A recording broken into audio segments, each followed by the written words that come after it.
Hi అండి అందరికీ. అందరూ ఎలా ఉన్నారు ఫ్రెండ్స్? మేమైతే నిన్న సీతాఫలం చెట్టు దగ్గరికి వెళ్ళి సీతాఫలాలు అయితే కోసుకున్నాం కదండి, మా పిల్లలు నేను.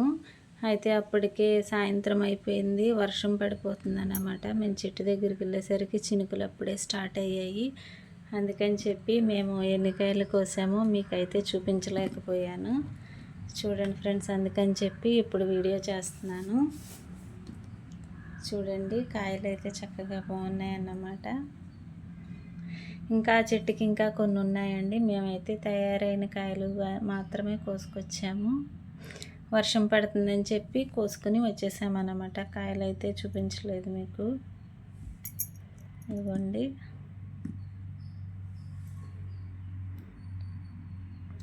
చూడండి ఫ్రెండ్స్ ఎలా ఉన్నాయో. చాలా కాయలే దొరికాయి, ఇంకా కూడా ఉన్నాయి చెట్టుని. వాటిని అయితే మళ్ళీ ఒక 2-3 రోజులు ఆగిన తర్వాత అయితే వెళ్ళి కోసుకుంటాము.